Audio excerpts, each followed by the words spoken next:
Selamat siang, di sini saya akan melakukan presentasi terkait analisis manajemen layanan TI pada Pos Indonesia. Nama saya Latifah Zura dengan NIM 19051214071. Yang pertama, PT Pos Indonesia. Sejarah mencatat keberadaan Pos Indonesia begitu panjang. Pos Indonesia sendiri telah mengalami beberapa kali perubahan mulai dari jabatan PTT sampai sekarang. PT Pos Indonesia bergerak di bidang pengiriman baik domestik maupun internasional, jasa properti yaitu melayani sewa tanah, gedung atau lahan parkir, dan juga melayani di bidang jasa keuangan meliputi pembayaran asuransi, postpay, bisnis syariah, penyaluran dana, kemitraan bank, retail, filateli, vessel, dalam negeri, dan lain-lain.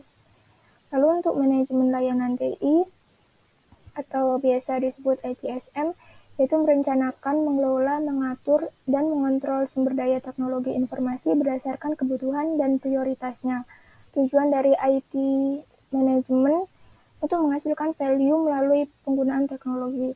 ITSM pada umumnya memberikan perlakuan terhadap masalah operasional manajemen teknologi informasi atau terkadang disebut operation architecture, dan bukan pada pengembangan teknologinya sendiri. Dalam dunia teknologi informasi berdasarkan dari berbagai standar internasional seperti COBIT, ITIL, ISO, CMMI, TOGAF, dan lain-lain. Untuk metodologi yang digunakan yaitu studi literatur, pengambilan data, analisis insiden, identifikasi kebutuhan pengguna, dan kesimpulan saran. Untuk tahapan insiden manajemen pada ITIL dijadikan acuan dalam melakukan analisis pada proses insiden manajemen PT Pos Indonesia, sehingga didapatkan kategori insiden, level prioritas insiden, dan rekomendasi struktur manajemen insiden. Berdasarkan identifikasi kebutuhan pengguna, didapatkan fitur utama untuk kebutuhan rancang sistem manajemen insiden.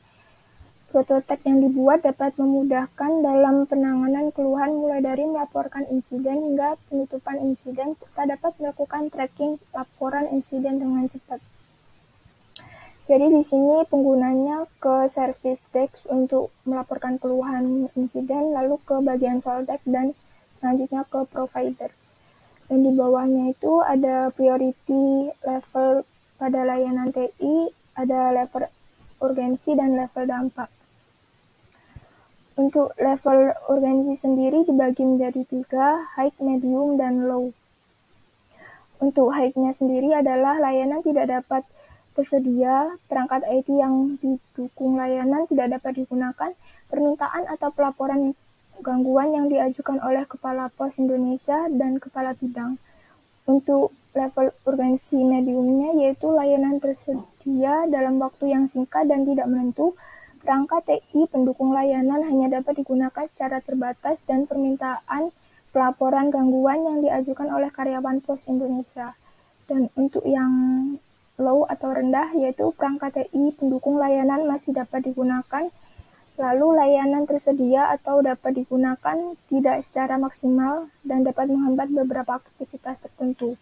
Untuk dampaknya sendiri yang high yaitu dapat mengganggu proses bisnis utama, banyak pengguna atau karyawan yang tidak dapat menyelesaikan pekerjaan, dan dapat mengganggu fungsi bisnis yang kritikal.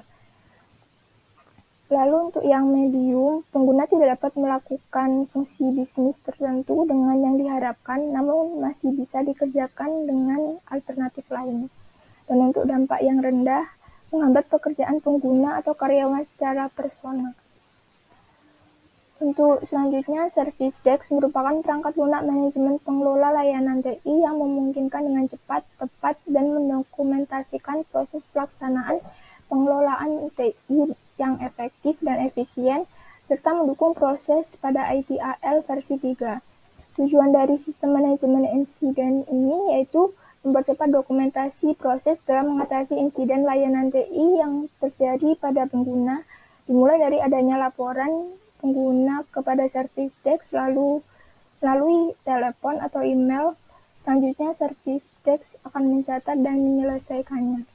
Sekian, terima kasih.